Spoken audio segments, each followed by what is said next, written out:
This learning module covers the basics of managing on-site wastewater treatment systems. It was developed by the United States Environmental Protection Agency's Office of Wastewater Management. Here is EPA's definition of decentralized wastewater treatment.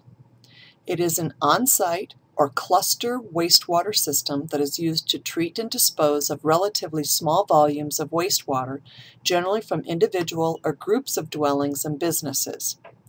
Isn't that interesting? They say treat and dispose. We like to treat and disperse, but oh well, whatever. What you may not realize is what EPA includes in the definition. The EPA working definition of the term decentralized systems is more narrowly defined as systems that treat small wastewater volumes, domestic waste, some small commercial, generally on-site or some cluster, generally septic systems, but also new technologies, and generally subsurface dispersal, but will also consider surface discharge. From this map, you can see that the vast majority of the on-site wastewater treatment systems are used in the eastern U.S. Notice that Arizona is in that 10 to 25% range, but in fact it's around 10% of its population that uses on-site wastewater sewage systems. 1/4 of the households in the U.S. are served by on-site systems, primarily conventional septic systems. This amounts to well over 4 billion gallons a day of effluent being discharged to soil, groundwater, and surface waters of the U.S. About 1/3 of new construction nationally is being served by on-site systems. In some areas, the number is much higher. Small communities, those less than 10,000 population, represent over 10% of the total wastewater need in this country. These communities are prime candidates for decentralized approaches. On-site systems are not just a rural issue, however. Over half of the on-site systems in the U.S. are located in standard metropolitan statistical areas, or MSAs, which are cities and their suburbs. Believe it or not, there are a lot of septic systems in Phoenix. Up to 8 million systems are failing at any given time, discharging over 1 billion gallons per day of inadequately treated sewage to the receiving environment. And these are statistics by EPA. Age can be a good indicator of whether a system is failing because we've often not had the same standards over time. Also, management declines over time. We as a nation are not meeting the Clean Water Act goals of fishable and swimmable, particularly in sensitive areas such as coastal bays, lakes, and estuaries. So we must treat to more advanced levels to remove nutrients, pathogens, and so forth. Septic system challenges include about 1/3 of the beaches which are periodically closed to swimming are impacted at least partly by septic system effluent. About 1/3 of shellfish bed closures are at least partly attributable to septic system discharges. Groundwater serves 95% of rural populations and about 50% of the total U.S. population. EPA estimates that contaminated groundwater is responsible for about 200,000 illnesses per year. Septic systems are one of the contaminant sources that are thought to be the cause. Septic systems are considered to be the 3rd most important source of groundwater pollution by state agencies. Almost 10,000 identified water body impairments are due to pathogen or nutrient contamination. Septic systems are contributors of these contaminants. In 2004, the Arizona Department of Environmental Quality identified septic systems and on-site wastewater treatment facilities as the overwhelming activity and facility contributing to water quality impairment in Arizona. That's over 90% of the identified activities. However, the on-site wastewater treatment industry has some new opportunities. New technologies allow overcoming site constraints. and can meet more stringent water quality requirements to protect the environment and public health. 70% of the cost of conventional systems is collectors, clusters. On-site alternative collectors all save in these costs.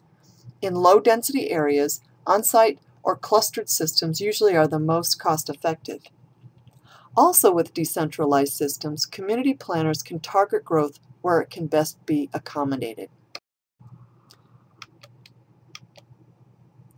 A decentralized approach allows flexibility to use a mixture of technologies as appropriate. Limited central sewering is appropriate for higher density areas, cluster sewering in moderate density areas, and on-site systems in the outlying portions of the community. Instead of concentrating effluent in one area, making a major impact on the receiving water, the treated effluent is more broadly dispersed, providing for better recycling of water resources. In the upper left diagram, you can see what is typically done in communities with a sewer system reaching everybody and being everything to everyone. The bottom right diagram is an idealized picture where there is a centralized wastewater treatment plant, here you see actually two of them, and clusters and individual on-site wastewater treatment systems. This is called the decentralized approach. In 1997, Congress asked EPA to examine decentralized wastewater treatment approaches. Congress was concerned about the widening gap between available federal funding versus the need for wastewater treatment infrastructure nationally. Congress asked EPA to determine whether the decentralized approach was a viable option which could result in long-term cost savings for communities. They published its report to Congress in April 1997. EPA concluded that decentralized systems, where properly managed, could protect water quality over the long term and be able to do so at a lower cost than conventional systems in many communities. The key is management. Without proper management, the systems are prone to fail, as they have done historically. This was the beginning of considerable congressional interest in funding support, which has led to over $30 million of activities currently being managed by EPA. Activities have included demonstrations, investigations, technical assistance, and outreach. In the response to Congress report, 5 barriers were identified for the successful implementation of decentralized approaches. The first barrier was the lack of knowledge or misperception. There is limited knowledge of alternative systems. Most septic systems are perceived as inadequate. There has been much experience with failures because of poorly sited, designed, installed, and/or maintained systems, and many homeowners are not familiar with operation and maintenance. A second barrier was identified as legislative or regulatory constraints. This would include a lack of adequate enabling legislation or legislation that is vague or uncertain.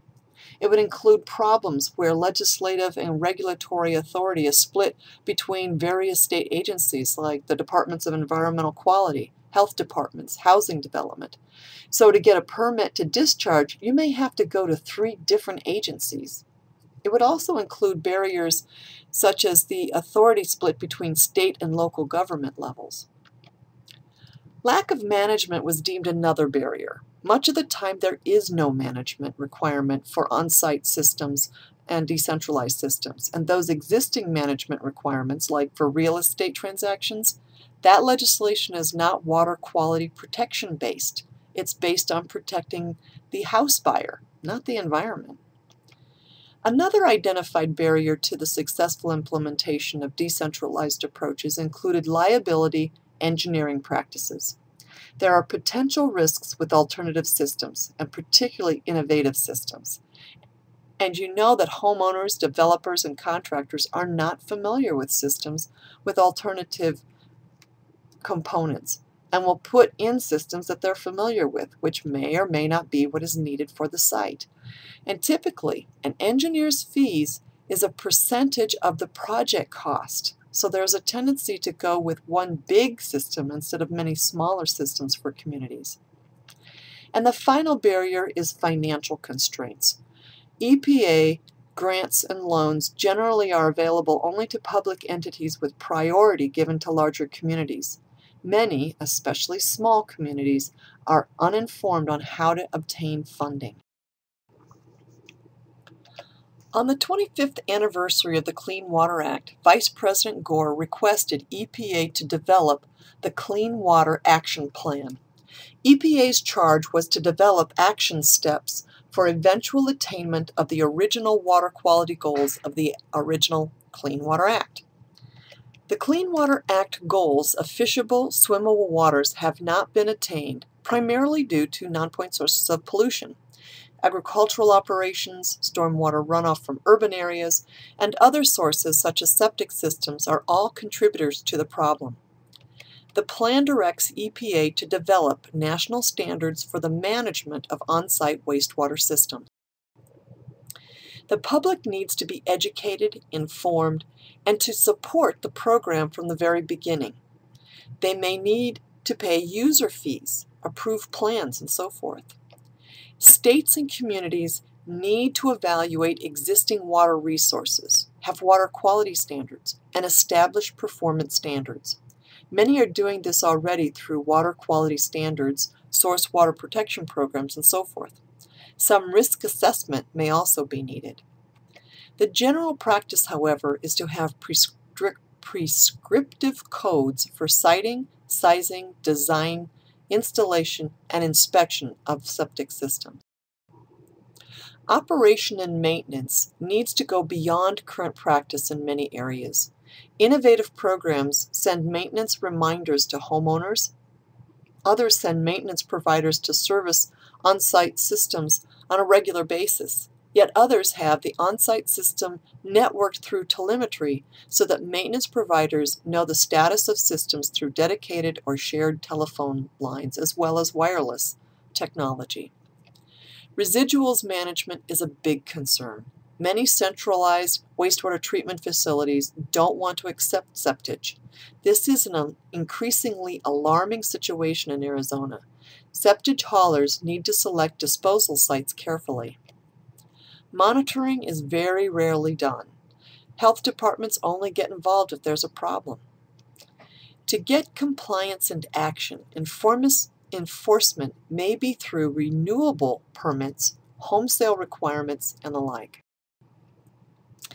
EPA took the main elements of management and packaged them into 5 representative hypothetical programs. Communities need to adapt them to their own local situation. Communities need to increase the intensity of management as environmental sensitivity and technological complexity increases. You can mix and match the programs based on local conditions and needs. Communities can have an evolution of the program, beginning at one stage and moving up as needs dictate and data indicates. However, it is easiest to implement for new construction. Surface discharge requires coordination between health and National Pollution Discharge Elimination Service, our system, wastewater discharge permitting agencies. And communities need to adapt to local ordinances, politics, policies, and so forth. So what are the 5 management programs outlined by EPA? The first level, Program 1, is System Inventory and Maintenance Awareness. This is the appropriate management level for areas of low environmental sensitivity. Generally, it's for conventional septic systems, and they're adequate in these areas. And again, EPA is trying to raise the bar for the bottom threshold of management. So Program 1 are for areas without physical and site constraints. Septic systems are okay if conservative prescriptive codes are enforced and personnel are trained. For this program, software exists for keeping an inventory of systems, inspections, maintenance schedules, and so forth. Prescriptive codes need to be enforced. In this program, there are reminders only. There are no monitoring, inspections, or O&M follow-up. Program 2, Management through Maintenance Contracts, is trying to protect sensitive areas like wellhead protection areas through alternative higher performance systems. Maintenance of these systems is more complex and more critical to their performance. The service provider can be a manufacturer, representative, or any other trained personnel, and it will require some oversight by the regulatory authorities to ensure compliance. Management through operating permits, or Program Level 3, is appropriate for environmentally sensitive areas where conventional systems threaten sensitive resources such as drinking water or shellfish beds. This program level involves a performance-based approach where there are specific, measurable performance requirements for the on-site wastewater treatment system, and the requirements are enforced through a permit system. This program can be burdensome because it is resource-intensive for a regulatory authority which issues, renews, and enforces the individual permits. Under this program, the homeowner is responsible for either conducting the maintenance or for hiring out the maintenance. They are responsible for getting her done. Program 4, Responsible Management Entity, or RME, Operation and Maintenance, is appropriate where there is suspected impairment of sensitive receiving waters, like sole source aquifers and shellfish beds, because consistent, reliable, long-term performance is required in these areas. And in this program, the homeowner is no longer directly responsible for their system. So what is an RME? It's an entity that is responsible for conducting and performing inspections and operation and maintenance on the on-site wastewater treatment systems, and for collecting fees from the septic system owner for these activities. Who are RMEs? Oftentimes, it's the local government or utility or some private company. Right now, it's not defined whether you, the homeowner, can be an RME. The utility can be public or private. One of the goals of this program level is to identify problems before they occur by routine monitoring. Keep in mind that RMEs require authorization or authorizing legislation. And because private ownership is retained, conflicts may occur between the homeowners and the operators. So the homeowner owns the system, but the RME maintains it. Can you see how that might be a problem? If you are constantly paying out money as the homeowner and you feel you're not getting the best bang for the buck, you're always being maybe not double billed, but billed for additional services, you can see how this might be a problem. In Program 5, RME Ownership and Management, the RME, not the homeowner, owns and manages the on-site wastewater system. It occurs under the same environmental and health conditions as in the previous model, where there is suspected impairment of sensitive receiving waters, again like sole source aquifers and shellfish beds. In this program, the utility owns the system, so that the system and its performance are invisible to the homeowner, who just pay the bill for their services, just like a centralized sewer system. Program 5 gives maximum flexibility to the community for wastewater planning, the right mix and balance of central and decentralized wastewater treatment. A guidance document, including case studies, samples of ordinances, and so forth, is available to accompany the management guidelines. The EPA on-site design manual is available online at the URL shown at the bottom of the screen. EPA's website contains a lot of valuable information. Downloadable copies of the management guidelines and guidance manual outline and an online commenting for these. There's fact sheets on decentralized technologies, information on funding sources, state and federal contacts for more information, links to other sites which contain a wealth of information, copies of articles on decentralized treatment and management, and there are other information that's being added as products are being developed.